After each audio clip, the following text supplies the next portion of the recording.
नमस्कार बच्चों, Surya competition classes में आपका हार्दिक स्वागत है, अभिनंदन है।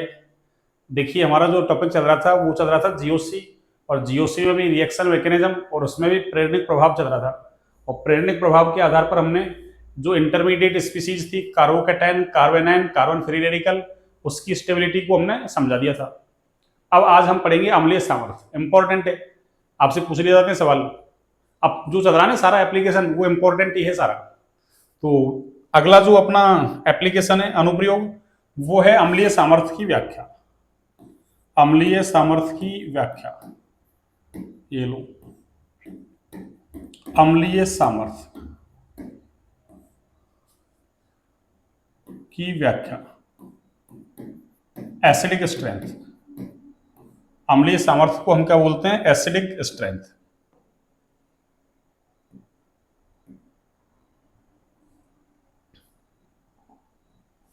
एसिडिक स्ट्रेंथ,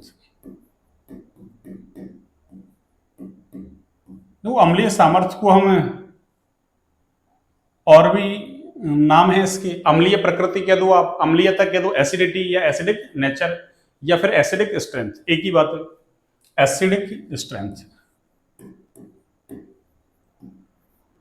एसिडिक स्ट्रेंथ, ये लो। एसिडिक स्ट्रेंथ होती क्या है?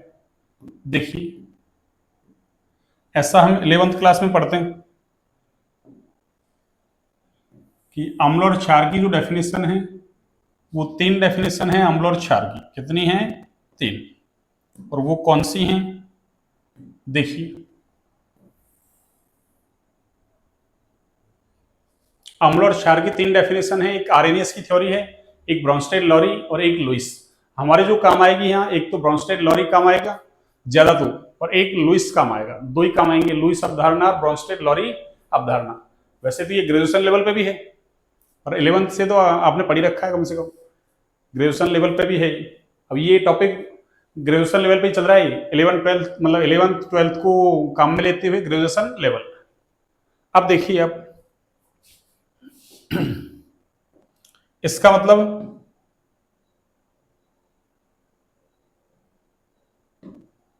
कि एसिडिक स्ट्रेंथ किसको कहेंगे? तो ब्रॉन्स्टेड लॉरी तो कहता है कि जो H+ देता है, H+ को बोलते हैं हम प्रोटॉन। H+ को क्या बोलते हैं? प्रोटॉन। कि जो प्रोटॉन दे वो अम्ल कहलाता है। और लुइस क्या कहता है? कि जो लॉन पेयर ले, लॉन पेयर ग्रहण करे, ये प्रोटॉन दे। तो प्रोटॉन देने वाला एसिड, ग्रहण करने वाला एसिड। देने वाला ब्रॉन्स्टेड लॉरी के अकॉर्डिंग है कौन? प्रोटॉन। और लॉन पेयर लेने वाला लुइस के अकॉर्डिंग है। तो अपन दोनों ही डेफिनेशन लिख देते हैं। क्या होगा कि प्रोटॉन देने अथवा लॉन पेयर ग्रहण करने की प्रवृत्ति क्या कहलाएगी? अम्लीय सामर्थ्य। तो मैं यहां से लिखता हूं, देखो, प्रोटॉन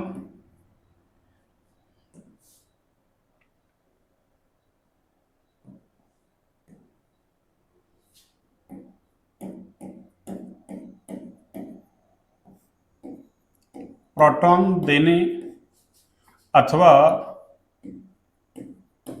लॉन पेयर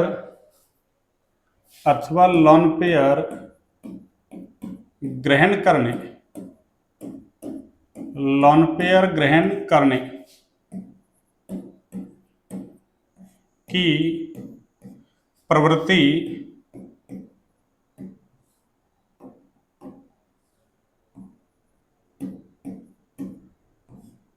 अम्लीय सामर्थ्य कहलाती है। अम्लीय सामर्थ्य कहलाती है।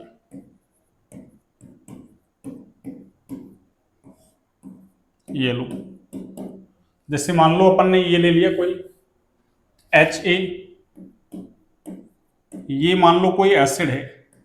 Ha क्या है? कोई एसिड। और ये क्या करे?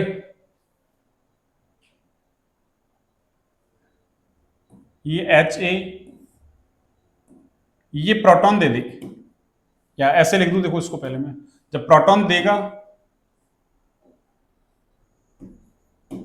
तो देखो इस पे ए पे तो क्या आएगा? Negative charge. और प्रोटॉन का मतलब H+। प्रोटॉन का मतलब H+। तो जैसे ये Ha कोई एसिड है, यहां से जैसे प्रोटॉन निकलेगा तो ए पर क्या आएगा? Negative charge.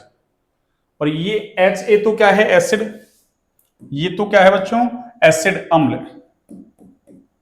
ये तो है एसिड, ये तो क्या है एसिड, और ये जो है ना इसको बोलते हैं हम कॉन्जुगेट बेस, इसको हम क्या बोलते हैं बच्चों, कॉन्जुगेट बेस, ये आपका कॉन्जुगेट बेस हो गया। और हिंदी में कहो इसको तो संयुग्मी क्षार, यानी कहने का मतलब यह है कि एसिड H+ देकर अपना संयुग्मी क्षार बनाता है, ऐसा ब्रॉन्स्टेड लॉरी कहता है। इसका मतलब क्या हुआ कि भाई हम कोई भी काम करना पसंद करते हैं ना, कब करते हैं, जब हमको उसमें स्टेबिलिटी मिल रही हो, उसमें क्या मिल रही हो हमको, स्टेबिलिटी। मान लो हमसे कोई कहे कि भाई ऐसा करो ना, तुम्हारी नौकरी लगा देते हैं और तुम जयपुर चलो, तो हमको फायदा हो रहा है ना, हम सीधे कहाँ जयपुर चले जाएंगे, कोई दिक्कत नहीं है। पर वो ऐसे कहे मान लो कि जयपुर चलो और जाके वहां ना तुम्हारे 10-5 डंडे पड़ेंगे, तो जाएंगे क्या हम, क्यों, नुकसान हो रहा है, हम नहीं जाएंगे। तो हम काम करना वो पसंद करते हैं जिसमें हमको प्रॉफिट हो, फायदा हो, फायदे से मतलब स्टेबिलिटी। तो हम जो भी काम कर रहे हैं, अरे वो स्टेबिलिटी के लिए कर रहे हैं। इस दुनिया में जो भी लोग कुछ भी काम कर रहे हैं वो स्टेबिलिटी के लिए ही कर रहे हैं। जैसे आप भी कर रहे हैं पढ़ाई, तो आपने पढ़ाई कर ली, फिर कि नौकरी लग जाए, फिर उसके बाद क्या होगा, नौकरी लगेगी तो अच्छा पैसा आ जाएगा, किसी की शादी वादी नहीं हुई तो अच्छी शादी हो जाएगी, घर में जो भी चीज़ों की आवश्यकता होगी वो सारी चीज़ें आ जाएंगी, तो घर में खुशी रहेगी। इसका मतलब स्टेबिलिटी बढ़ रही है। और मान लो आप पढ़ लिख के मान लो आपकी नौकरी नहीं लगी, अब ऐसा जरूरी नहीं कोई गवर्नमेंट जॉब ही लगे, मान लो प्राइवेट भी अच्छा जॉब है, तो मान लो वो आपके पास अच्छा जॉब है, यानी नौकरी नहीं लगी मान लो, और आपके पास जॉब भी नहीं है, तो क्या होगा, अगर कोई शादी वादी लायक है तो उसकी शादी भी मुश्किल से होगी, फिर घर में जो भी चीज़ों की आवश्यकता होगी वो आ नहीं पाएंगी, क्यों, पैसे नहीं है अपने पास, और आएंगे नहीं तो घर में क्या, अरे गृह कलेश रहेगा, तो उससे क्या होगा, स्टेबिलिटी घट जाएगी, दिमाग खराब रहेगा। तो हम जो भी काम कर रहे हैं वो किसके लिए कर रहे हैं, स्टेबिलिटी के लिए कर रहे हैं। जैसे किसी के पास कुछ नहीं है, वो लखपति बनने की सोचता है, लखपति वाला करोड़पति, करोड़पति वाला अरबपति, या ऐसा भी देखा कोई करोड़पति करोड़पति बन जाए, ऐसा नहीं करेगा। तो इसका मतलब हर काम स्टेबिलिटी के लिए करते हैं। तो ऐसा ही एसिड भी H+ कब देगा, जब इसको स्टेबिलिटी मिले। अब इसको स्टेबिलिटी मिलने का मतलब क्या है कि ये तो क्या बना रहा है, ये बना रहा है, ये दे रहा है, इसका मतलब ये जो बनने वाला है ना, ये अगर स्टेबल हो जाए, ये अगर स्थायी हो जाए, तो फिर ये एसिड क्या करेगा, अरे ये H+ आसानी से दे देगा। इसका मतलब क्या कहेंगे कि इसकी जो अम्लीय सामर्थ्य है वो डिपेंड कर रही है किस पर, ये बनने वाला संयुग्मी क्षार है इसके स्थायित्व पर है। अब ये तो एक ही है, अब ऐसे मान लो आपको 3-4 एसिड दे दें, तो क्या करो आप सबके क्या बना दो, संयुग्मी क्षार बना दो, और फिर उन संयुग्मी क्षारों का स्थायित्व चेक कर लो कि किसका संयुग्मी क्षार ज्यादा स्थायी है। जिसका संयुग्मी क्षार ज्यादा स्थायी होगी उसी की कॉरेस्पॉन्डिंग स्पीसीज क्या हो जाएगी, ज्यादा एसिडिक, उसी की कॉरेस्पॉन्डिंग स्पीसीज क्या हो जाएगी आपकी, ज्यादा एसिडिक। अभी मैं समझाऊंगा तब और समझ में आ जाएगा। तो अभी तो मैं क्या कह रहा हूं कि इसकी एसिडिक स्ट्रेंथ किस पे डिपेंड कर रही है, इस पर। तो क्या लिखूंगा मैं यहां से, देखिए अब कि अम्लीय सामर्थ्य, अम्लीय सामर्थ्य, अम्लीय सामर्थ्य संयुग्मी क्षार के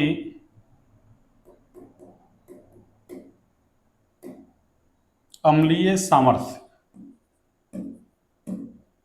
अम्लीय सामर्थ्य संयुग्मी क्षार के,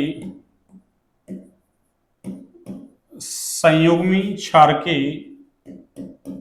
स्थायित्व के, संयुग्मी क्षार के स्थायित्व के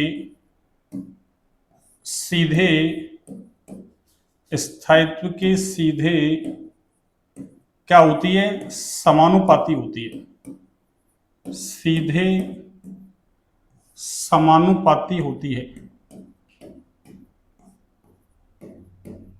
अर्थात, अर्थात जो क्रम,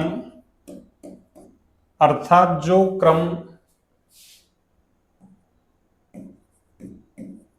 संयुग्मी क्षारों के, संयुग्मी क्षारों के, अर्थात जो क्रम संयुग्मी क्षारों के स्थायित्व का होता है, अर्थात जो क्रम संयुग्मी क्षारों के स्थायित्व का होता है,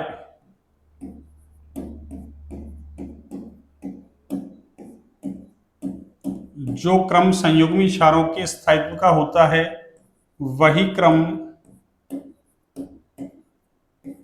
क्रम अम्लीय सामर्थ्य का होगा। वही क्रम किसका? अम्लीय सामर्थ्य का होगा। ये लो, अगर जिसका संयुग्मी क्षार ज्यादा स्थायी है उसकी अम्लीय सामर्थ्य क्या हो जाएगी? ज्यादा। अब देखो, यदि अम्ल कैसा है? प्रबल, स्ट्रांग है, तो उसका कॉन्जुगेट बेस है वो कैसा होगा? बी, यानी दुर्बल हो जाएगा। तो प्रबल अम्ल का संयुग्मी क्षार दुर्बल, जबकि दुर्बल अम्ल का संयुग्मी क्षार कैसा होगा? आपके प्रबल। तो क्या लिख सकते हैं अपन आगे? देखिए,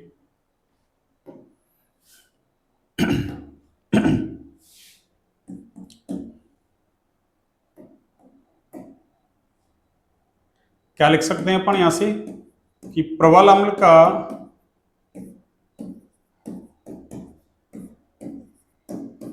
अम्ल का संयुग्मी क्षार दुर्बल, जबकि दुर्बल अम्ल का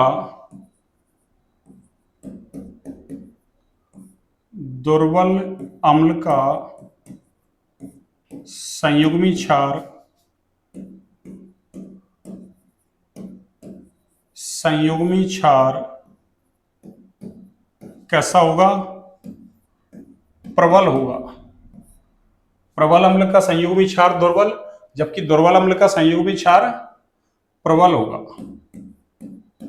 ये लो, इसके अलावा देखिए, अब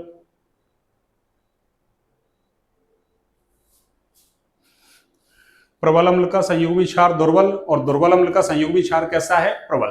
अब देखिए, एसिडिक स्ट्रेंथ जो है ना वो -I, अभी तो अपन प्रेरणिक प्रभाव के आधार पर पढ़ रहे हैं। पहले प्रेरणिक प्रभाव पढ़ रहे हैं, फिर अनुनाद पढ़ेंगे, एक अति संयुग्मन पढ़ेंगे, फिर तीनों को एक साथ लगाएंगे। अभी तो अलग अलग पढ़ रहे हैं अपन, फिर तीनों को एक साथ। उसमें भी अनुनाद को डोमिनेंट मानेंगे किस पर? अति संयुग्मन पर। अति संयुग्मन को डोमिनेंट मानेंगे किस पर? प्रेरणिक पर। कि जब तीनों प्रभाव एक साथ लग रहे हैं तो फिर अनुनाद के अकॉर्डिंग आंसर दिया जाएगा। इस तरीके से सारी चीजें पढ़ेंगे अभी अपन। अभी तो अपन शुरुआत कर रहे हैं। इंपॉर्टेंट है, एसिडिक स्ट्रेंथ, बेसिक स्ट्रेंथ जरूर आते हैं सवाल, कोई सा कॉम्पिटिशन एग्जाम हो उसमें जरूर आते हैं सवाल। अब देखिए आप आगे, मैं लिखता हूं एक फॉर्मूला, यानी एसिडिक स्ट्रेंथ जो है आपकी, एसिडिक स्ट्रेंथ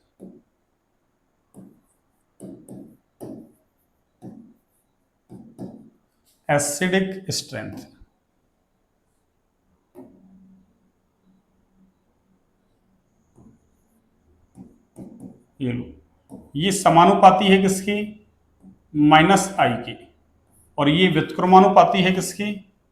व्युत्क्रमानुपाती है किसकी? +I की। ये समानुपाती है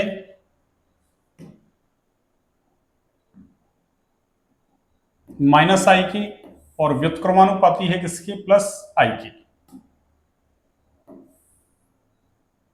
ये लो, ये समानुपाती है किसकी? -I की, व्युत्क्रमानुपाती है किसके? +I की। एक तो आपको ये फॉर्मूला याद रखना है। एक फॉर्मूला और देखो, ये याद रखना है आपको, कौन सा? ये वाला।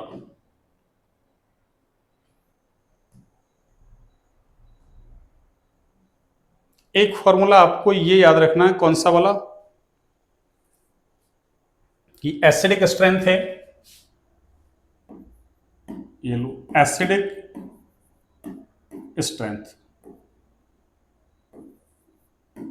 एसिडिक स्ट्रेंथ ये देखो समानुपाती है किसकी? H+ आयन की कंसंट्रेशन के। यानी H+ आयन की कंसंट्रेशन जितनी ज्यादा होती है एसिडिक स्ट्रेंथ भी उतनी ही ज्यादा होती है। पढ़ते हैं हम ऐसा, H+ आयन की कंसंट्रेशन बढ़ेगी तो एसिडिक स्ट्रेंथ भी आपकी बढ़ेगी। एक देखो, ये pH की कैसी है? व्युत्क्रमानुपाती। pH की कैसी है? व्युत्क्रमानुपाती। क्यों? हम फॉर्मूला पढ़ते हैं। वैसे तो देखो आपको फॉर्मूले की जरूरत है ही, फॉर्मूला पढ़ भी लेंगे वैसे अपन को पता है pH बराबर क्या होता है? -log H+ आयन की कंसंट्रेशन, ऐसे। और इसको मैं चाहूं तो ऐसा लिख दूं, देखो ऐसा लिख सकता हूं, इसको मैं लॉग, और इसको मैं नीचे लाऊंगा तो ये माइनस का साइन हट जाएगा, आपकी माइनस साइन हट जाएगा। क्यों हटेगा अभी देखेंगे आगे, जब पीएच पढ़ेंगे तब, अभी तो आप ऐसा मान लो। तो देखो ऊपर तो पीएच चल रहा है और नीचे क्या चल रहा है, एच प्लस आयन की कंसंट्रेशन, एक ऊपर एक नीचे, व्युत्क्रमानुपाती रिलेशन होता है, आमने सामने समानुपाती। तो इसका मतलब एच प्लस आयन की कंसंट्रेशन और पीएच में रिलेशन कैसा है, उल्टा। तो जब हमको पता है एसिडिक स्ट्रेंथ एच प्लस की समानुपाती है तो पीएच के कैसी होगी, व्युत्क्रमानुपाती हो जाएगी अपने आप। कैसी हो जाएगी, व्युत्क्रमानुपाती।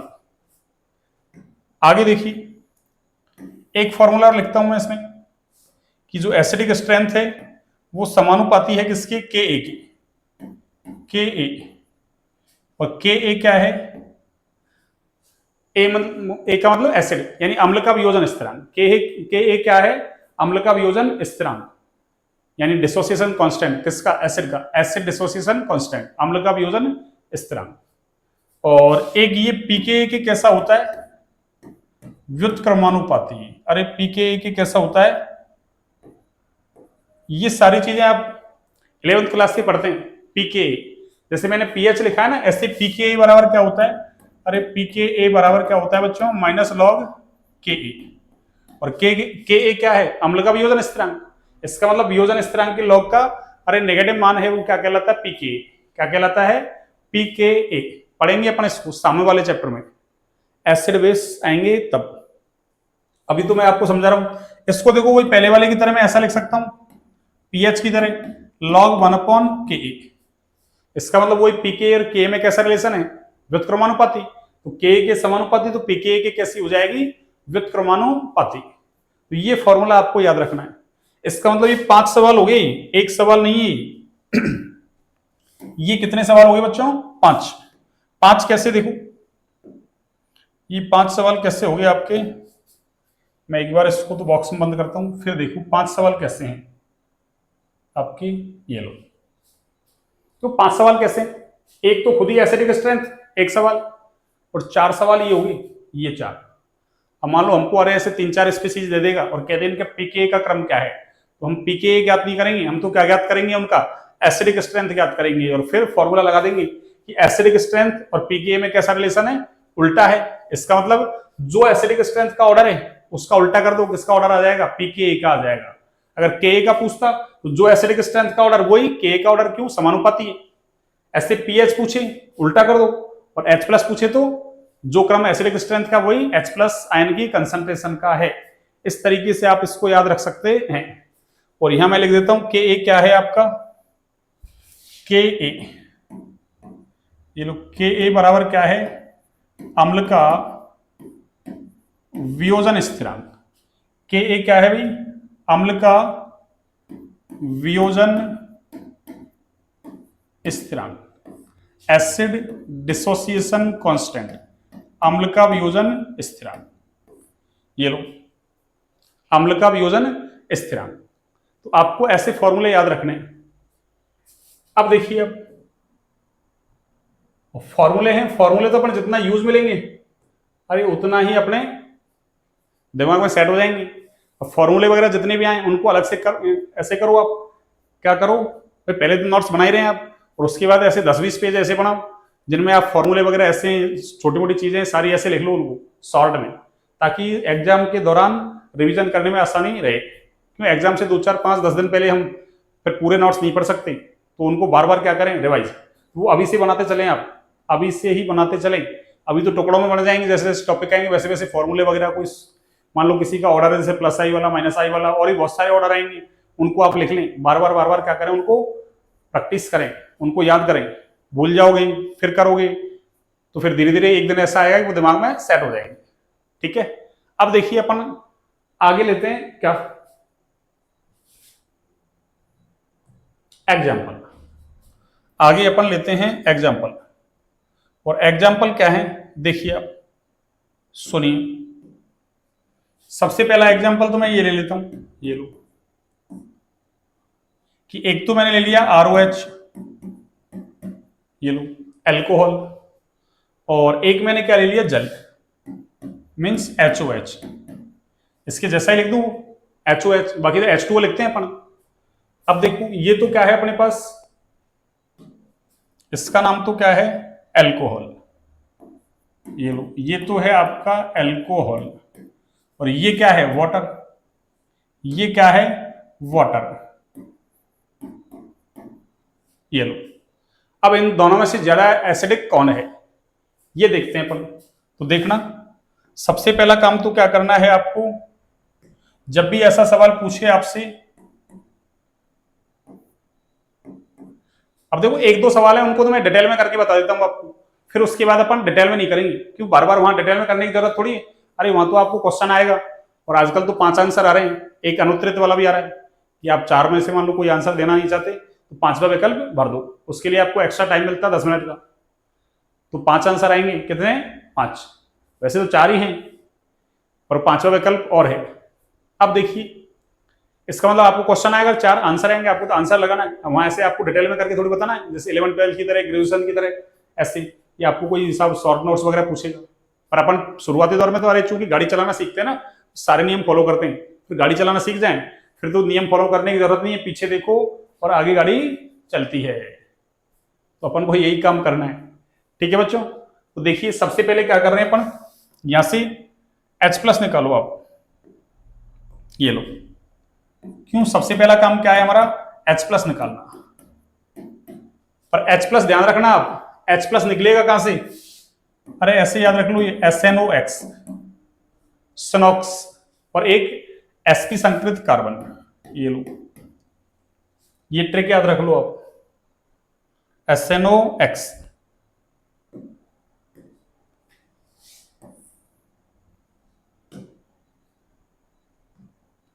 और वैसे तो SNOX क्या, SNOF रख लो या X रख लो यार, कोई दिक्कत नहीं है।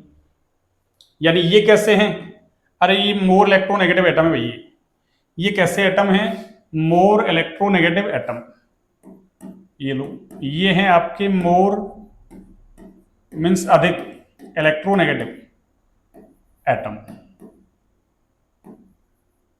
यानी अधिक विद्युत ऋणी परमाणु हैं।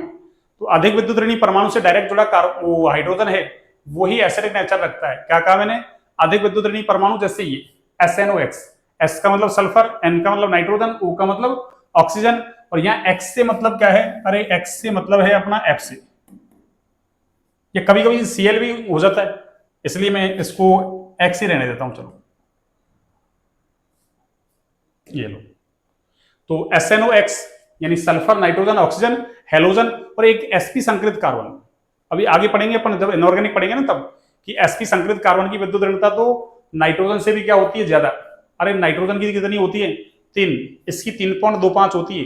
वैसे मैंने पीछे समझा रखा है, पीछे ऑर्गेनिक में समझा रखा है मैंने ये, वैसे तो कि En है वो डायरेक्टली प्रोपोर्शनल टू है इसके परसेंटेज करेक्टर के। तो sp संकरण में परसेंटेज करेक्टर 50% होते हैं, इसलिए उसकी विद्युत ऋणता बहुत ज्यादा होती है। तो इनसे जुड़ा हुआ हाइड्रोजन है वो ही H+ के रूप में निकलेगा। कल को मान लो आप ऐसे कर लो कि sp3 संकृत कार्बन से जुड़ा हुआ हाइड्रोजन है, उसको H+ के रूप में निकाल दो, नहीं निकलेगा। क्यों, उसकी विद्युत ऋणता तो सबसे कम होती है 2.5, ना सबसे कम का मतलब इनसे कम। ऐसे sp2 वाले की भी 2.75 की समथिंग होती है। तो केवल कौन सा, sp वाला कार्बन, केवल कौन सा, sp संकृत कार्बन से जुड़ा हुआ हाइड्रोजन ही H+ के रूप में निकलेगा। इसलिए ऐसे नहीं कि आपकी मर्जी आए उसी हाइड्रोजन को निकाल दो आप। देख लेना, अधिक विद्युत ऋणी परमाणु से डायरेक्ट जुड़ा कार्बन कैसी नेचर रखता है, अरे एसिडिक नेचर रखता है, और उसको ही आपको H+ के रूप में निकालना है। जैसे इधर देखो, अगर मैं इसको ऐसा ले लेता CH3H, ये CH3OH, तो अब आपको क्या, अरे ऑक्सीजन के पास भी हाइड्रोजन दिख रहा है देखो, और कार्बन के पास कितने, 3 हाइड्रोजन दिख रहे हैं, 3 दिख रहे हैं। ये दिखने के ही केवल, ये निकलते नहीं है। क्यों, ये कार्बन कैसा है, sp3 संकृत, और sp3 संकृत कार्बन से जुड़ा हुआ हाइड्रोजन H+ के रूप में नहीं निकलेगा। तो 3 हाइड्रोजन है पर नहीं निकलेगा, कौन सा निकलेगा, ऑक्सीजन से जुड़ा हुआ हाइड्रोजन। अब आपके समझ में आ गई होगी बात, ये आपको याद रखना है, ये लो, ये आपको याद रखना है, ये वाला, ये लो, ये आपको याद रखना है।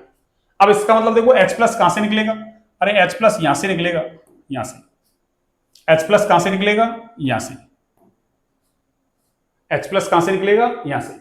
और जैसे ही H+ निकलेगा तो देखो ये क्या बनेगा, R ऊपर माइनस, और इधर क्या बनेगा, H ऊपर माइनस, और ये क्या बना दी मैंने, अरे ये क्या बना दी बच्चों मैंने, इनके संयुग्मी क्षार बना दी। ये क्या है, इनके संयुग्मी क्षार, कॉन्जुगेट बेस, ये संयुग्मी क्षार हैं, कॉन्जुगेट बेस, ये लो, ये इनके क्या है, संयुग्मी क्षार। अब अभी तो कहा अपन ने इससे भी संयुग्मी क्षार बना दिया, इससे भी क्या बना दिया अपन ने, संयुग्मी क्षार।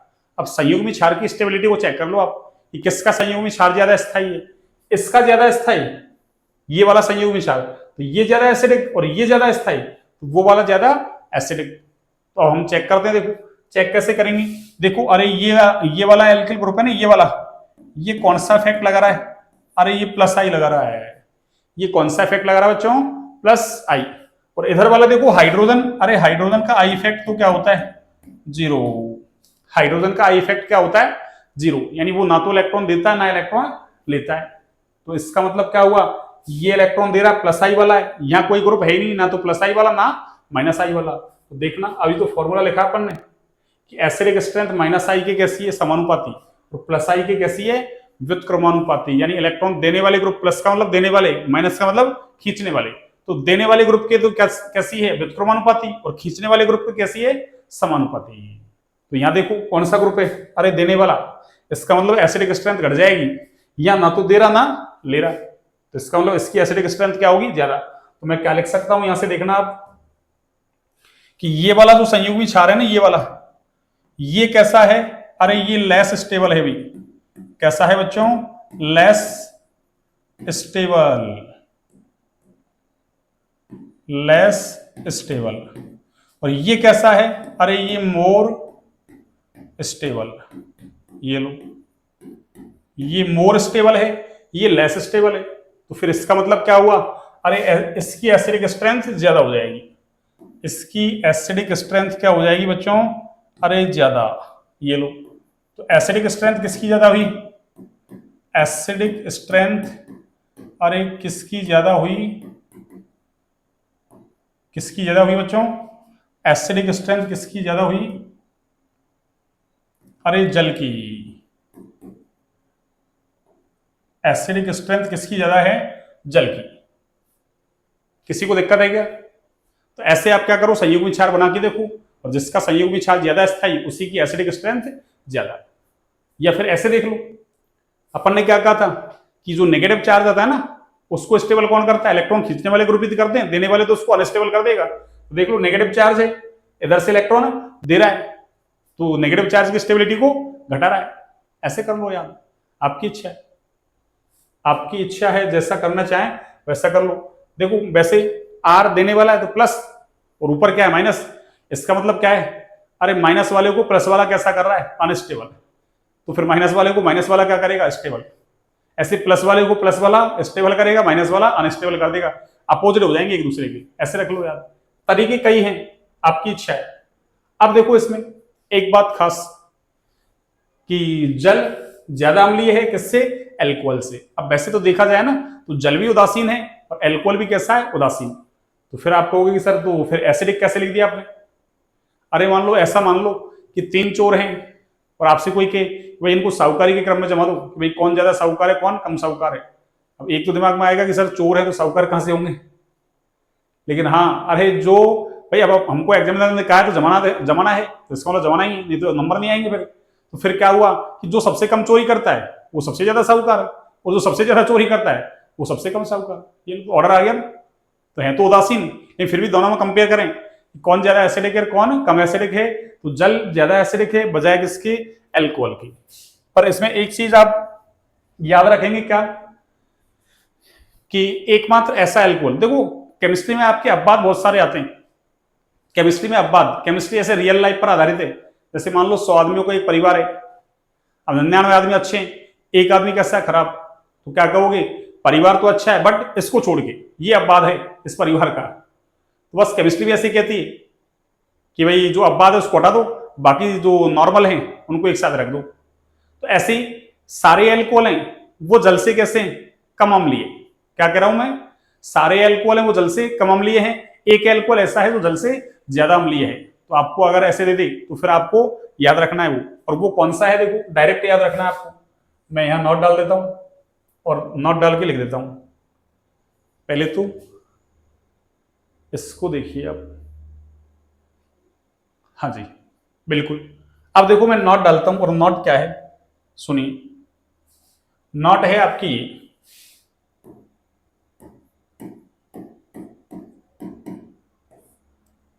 कि सारे अल्कोहल हैं वो जल से कैसे हैं, कम अम्लीय, और एक अल्कोहल ऐसा भी है जो जल से कैसा है, अरे ज्यादा अम्लीयता रखता है, जल से ज्यादा अम्लीयता रखता है। और वो कौन सा है देखो, वो है आपके मैथेनॉल।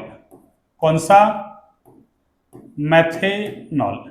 ये जल से ज्यादा अम्लीय है, और बाकी के सारे अल्कोहल, जितने भी अल्कोहल हैं वो जल से कैसे हैं, कम अम्लीय। तो ये ऑर्डर आपको याद रखना है, ये ऑर्डर आपको याद रखना है। और ये किसका ऑर्डर है, ये एसिडिक स्ट्रेंथ का ऑर्डर है।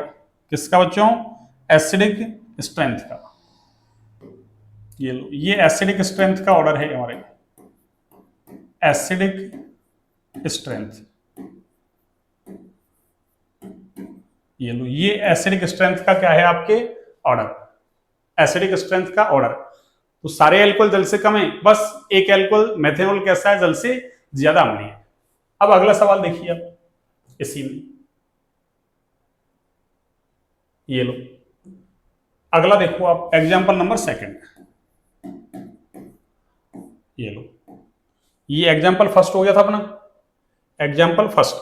अब सेकंड देखो आप, सेकंड एग्जांपल क्या है सुनिए।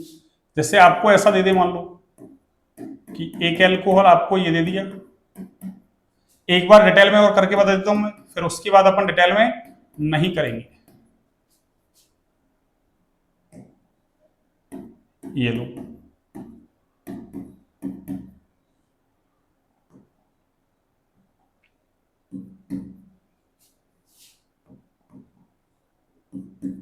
हाँ जी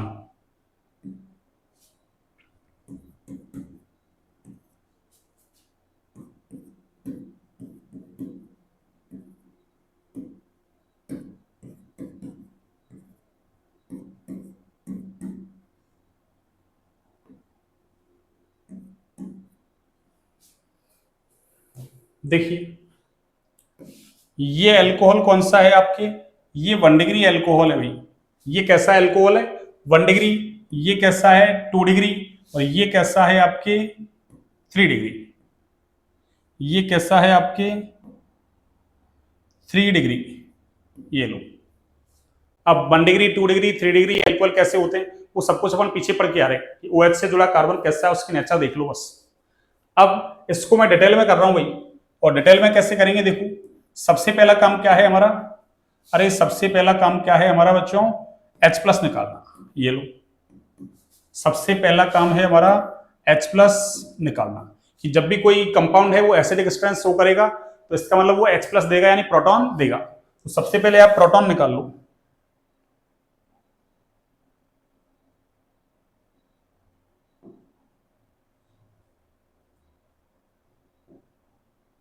हाँ भाई, तो सबसे पहला काम क्या है हमारा, ये H+ निकाल दो,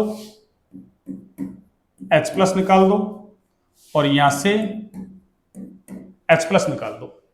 तीनों से क्या कर दिया अपन ने, H+ निकाल दिया। देखो H+ कहां से निकलेगा, अभी कहा है मैंने, अधिक विद्युत ऋणी परमाणु जैसे SNOX, X का मतलब F, कभी कभी Cl भी हो सकता है, और एक sp संकृत कार्बन से जुड़ा हाइड्रोजन कैसा होता है आपके, अधिक विद्युत ऋणी होता है, और उससे जुड़ा हुआ हाइड्रोजन ही क्या रखता है, एसिडिक नेचर रखता है, यानी वही H+ के रूप में निकलता है। sp3 संकृत या sp2 संकृत कार्बन से जुड़ा हाइड्रोजन H+ के रूप में नहीं निकलेगा। तो इसका मतलब कौन सा H+ निकलेगा, ये वाला, ये वाला H+ के रूप में निकलेगा। ये वाला H, ये वाला H+ के रूप में निकलेगा। ये लो, ये वाला H+ के रूप में निकलेगा। और जब H+ के रूप में निकलेगा तो ये क्या बनेगा, इसका संयुग्मी क्षार देखिए आप, CH3 CH2 ऊपर माइनस, इधर क्या बनेगा आपकी CH3 CH, ये CH3, ये O, और इस पर नेगेटिव चार्ज, और ये क्या बन जाएगा आपके CH3 C CH3 CH3 ऊपर नेगेटिव चार्ज। तो ये क्या बना दिया अपन ने कि सबके संयुग्मी क्षार। ये क्या बना दिया बच्चों अपन ने, सबके संयुग्मी क्षार। ये लो, ये सबके संयुग्मी क्षार हो गए, संयुग्मी क्षार, कॉन्जुगेट बेस, संयुग्मी क्षार। ये लो, अब जिसका संयुग्मी क्षार ज्यादा स्थायी उसी की एसिडिक स्ट्रेंथ क्या होगी, ज्यादा। अब यहां तो देखो ऑक्सीजन से जुड़ा हुआ ग्रुप ये है, अब यहां पे कौन सा है, ये वाला है, और यहां पे कौन है, ये वाला। अब देखो ये वाला एल्किल ग्रुप कैसा है, 1 डिग्री, ये कैसा है 2 डिग्री, और ये कैसा है 3 डिग्री। और याद करो एल्किल ग्रुप कौन सा इफेक्ट लगाता है, प्लस आई लगाता है, और उसमें भी ऑर्डर लिखा था अपन ने 3 डिग्री सबसे ज्यादा, फिर 2 डिग्री, फिर 1 डिग्री। इसका मतलब इसका प्लस आई सबसे ज्यादा, इसका प्लस आई सबसे कम। तो क्या लिखूंगा मैं यहां से कि इसका प्लस आई तो सबसे कम, और इससे ज्यादा इसका प्लस आई, इससे ज्यादा प्लस आई किसका है, इसका, और सबसे ज्यादा प्लस आई किसका है, इसका। सबसे ज्यादा प्लस आई किसका है, इसका। ये लो, ये सबसे ज्यादा प्लस आई।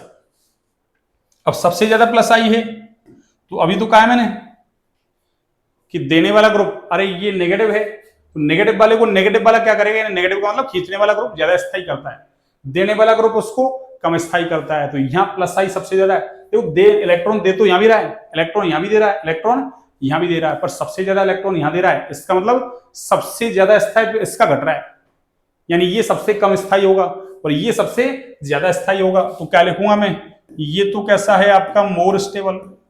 अब मोर स्टेबल कैसे है ये मैंने समझा दिया है। इधर दे तो रहा है इलेक्ट्रॉन, पर इलेक्ट्रॉन कम दे रहा है, उधर ज्यादा दे रहा है, यानी इसका स्थायित्व को घटा रहा है, ये ज्यादा घटा रहा है, ये घटा तो रहा है पर कम घटा रहा है। इसका मतलब ये ज्यादा स्थायी वो कम स्थायी। तो ये कैसा है आपका, अरे ये आपका लेस स्टेबल है, ये लो। और जब ये लेस स्टेबल है तो हमको पता है फिर एसिडिक स्ट्रेंथ क्या होती है। अरे एसिडिक स्ट्रेंथ क्या होती है, कॉन्जुगेट बेस के स्थायित्व के सीधे समानुपाती, यानी अम्लीय सामर्थ्य संयुग्मी क्षार के स्थायित्व के सीधे समानुपाती। मींस जिसका संयुग्मी क्षार ज्यादा स्थायी उसी की अम्लीय सामर्थ्य ज्यादा। तो इस 1 डिग्री अल्कोहल का संयुग्मी क्षार ज्यादा स्थायी है, इसलिए 1 डिग्री अल्कोहल कैसा है, ज्यादा अम्लीय तीनों में, और 3 वाला कैसा है, कम अम्लीय। तो क्या लिखेंगे अपन यहां से, एसिडिक स्ट्रेंथ का ऑर्डर। ये लो, इधर मैं लिख देता हूं एसिडिक स्ट्रेंथ का ऑर्डर, एसिडिक स्ट्रेंथ का ऑर्डर, एसिडिक स्ट्रेंथ का ऑर्डर। ये लो, और एसिडिक स्ट्रेंथ का ऑर्डर होगा आपके 1 डिग्री अल्कोहल सबसे ज्यादा, फिर 2 डिग्री अल्कोहल, और 3 डिग्री अल्कोहल सबसे कम। 3 डिग्री अल्कोहल सबसे कम हो जाएगा बच्चों, 3 डिग्री अल्कोहल सबसे कम। ये लो, तो इसका मतलब आपको ध्यान रखना, आगे रिएक्शंस वगैरह आएंगी कि ऐसे अल्कोहल जिनमें OH बॉन्ड टूटता है तो उनमें क्रियाशीलता का क्रम क्या है। तो 1 डिग्री अल्कोहल सबसे ज्यादा क्रियाशील, 3 वाला सबसे कम। उसका कारण क्या है, 1 डिग्री अल्कोहल कैसा, ज्यादा एसिडिक है, ज्यादा एसिडिक है तो वो OH बॉन्ड कैसा होगा, आसानी से टूट जाएगा। कम एसिडिक होगा तो OH बॉन्ड आसानी से नहीं टूटेगा। तो यहाँ OH बॉन्ड आसानी से नहीं टूट रहा, जबकि यहाँ आसानी से टूट रहा है, इसलिए H+ आसानी से दे रहा है, तो एसिडिक स्ट्रेंथ इसकी ज्यादा है और उसकी कम है। तो ये हो गया आपके एसिडिक स्ट्रेंथ का ऑर्डर। ये क्या हो गया बच्चों, आपके एसिडिक स्ट्रेंथ का ऑर्डर। ये आपके एसिडिक स्ट्रेंथ का ऑर्डर हो गया, ठीक है। तो आज की क्लास को बच्चों अपन यहीं तक रखते हैं ना, आज की क्लास को यहीं तक रखते हैं। अपन ने एसिडिक स्ट्रेंथ चालू कर दिया, अब कल अपन बहुत सारे एग्जांपल देंगे, ज्यादा नहीं तो 20-30 एग्जांपल देंगे एसिडिक स्ट्रेंथ के, आपको और समझ में आ जाएगा। फिर रिजोनेंस के आधार पर देखेंगे, फिर हाइपर कॉन्जुगेशन के आधार पर, और फिर उसके बाद मिक्सिंग चालू कर देंगे, मिक्स, ठीक है। चलिए तो क्लास को यहीं तक रखते हैं बच्चों। क्लास अच्छी लगे तो क्लास को लाइक सब्सक्राइब शेयर करें, भी ज्यादा से ज्यादा शेयर करें। अपने 160 सब्सक्राइबर हो गए इसमें, 160, तो ज्यादा से ज्यादा शेयर करें भैया ना, ठीक है। और साफ सुंदर नोट्स बनाएं, और PDF के लिए टेलीग्राम चैनल को ज्वाइन करें।